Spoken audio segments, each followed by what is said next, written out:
ಹೆಣ್ಣಿನ ಮಹತ್ವವನ್ನು ನಾವು ಎಷ್ಟು ಅರ್ಥಕೊಂಡ್ರೂ ಕಡಿಮೆ.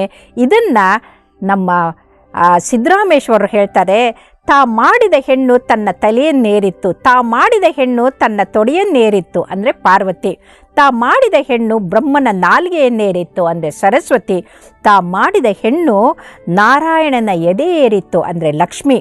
ಅದಕ್ಕೆ ಕಾರಣ ಹೆಣ್ಣು ಹೆಣ್ಣಲ್ಲ, ಹೆಣ್ಣು ಹೆಣ್ಣಲ್ಲ, ಹೆಣ್ಣು ರಕ್ಕಸಿಯಲ್ಲ, ಹೆಣ್ಣು ಸಾಕ್ಷಾತ್ ಕಪಿಲ ಸಿದ್ಧ ಮಲ್ಲಿಕಾರ್ಜುನ ನೋಡ ಅಂತ.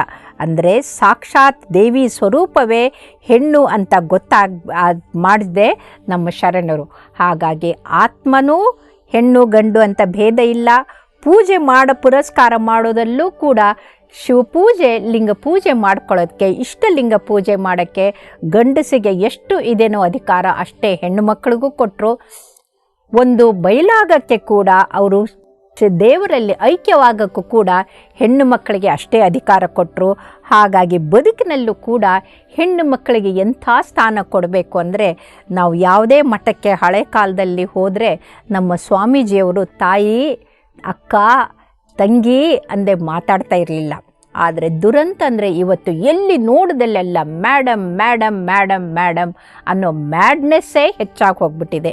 ಈ ಮೇಡಮ್ ಅನ್ನೋ ಪದ ಐರೋಪ್ಯ ದೇಶದಲ್ಲಿ ಅದು ವೈಶ್ಯಾವಾಟಿಕೆಯನ್ನು ನಡೆಸುವಂಥ ಆ ಹೆಡ್ ಇರ್ತಾರಲ್ಲ, ಒಂದು ಮುಖ್ಯಸ್ಥೆ, ಅವಳಿಗೆ ಮೇಡಮ್ ಅನ್ನೋದು. ಇವತ್ತು ನಮ್ಮ ದೇಶದಾದ್ಯಂತ ಎಲ್ಲ ಕಡೆಗೂ ಕೂಡ ಈಗ ಎಷ್ಟೋ ಮಠದಲ್ಲಿ ಸ್ವಾಮೀಜಿಗಳು ಕೂಡ ಮೇಡಮ್ ಅಂತ ಕರೀತಾರೆ.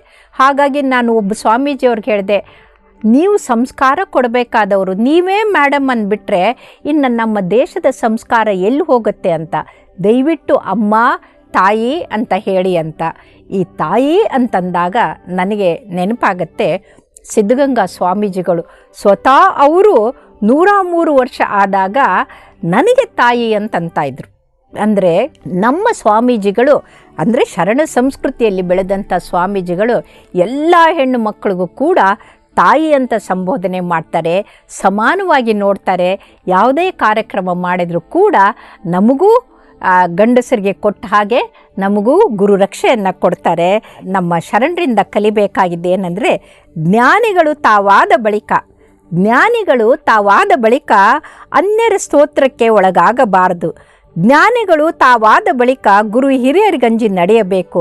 ಜ್ಞಾನಿಗಳು ತಾವಾದ ಬಳಿಕ ಅನ್ಯ ಸ್ತ್ರೀಯ ತನ್ನ ಮಾತೆಯಂತೆ ಇರಬೇಕು ಅಂತ. ಅಂದರೆ ನಾವು ಒಂದು ಸಲ ಜ್ಞಾನಿಗಳಾದ ಮೇಲೆ ನಾವು ಬೇರೆ ಸ್ತ್ರೀಯರನ್ನು ತಮ್ಮ ತಾಯಿಯಂತೆ ನೋಡಬೇಕು ಅನ್ನೋದು ನಮ್ಮ ಶರಣ ಸಂಸ್ಕೃತಿ. ಅಂದರೆ ಇಲ್ಲಿ ಸಮಾನತೆ ಜೊತೆಗೆ ಹೆಣ್ಣನ್ನು ತಮಗಿಂತಲೂ ಮೇಲೆ, ಗಂಡಸರಿಗಿಂತಲೂ ಮೇಲೆ ತಾಯಿ ಸಮಾನವಾಗಿ ನೋಡೋದು ಅಂತಂದರೆ ಮಾತೃದೇವೋಭವ ಅನ್ನೋ ಒಂದು ನಮ್ಮ ಸಂಸ್ಕೃತಿಯಲ್ಲಿ ತಾಯಿಯನ್ನಂತ ಹೆಣ್ಣನ್ನು ನೋಡಿದಾಗ ಯಾರೂ ತಾಯಿ ಮೇಲೆ ಅತ್ಯಾಚಾರ ಅನಾಚಾರ ಮಾಡೋಕ್ಕೆ ಹೋಗೋದಿಲ್ಲ. ಹಾಗಾಗಿ ಇಂದಿನ ಸಮಾಜದಲ್ಲಿ ಪೆಡಂಭೂತವಾಗಿ ಬೆಳೆದಂಥ ಈ ಅತ್ಯಾಚಾರ ಅನಾಚಾರ ಹೋಗಬೇಕು ಅಂತಂದರೆ ನಾವು ನಮ್ಮ ಸಮಾಜದಲ್ಲಿ ಪ್ರತಿಯೊಬ್ಬ ಹೆಣ್ಣು ಮಕ್ಕಳನ್ನು ನಾವು ತಾಯಿಯಂತೆ ನೋಡಬೇಕು.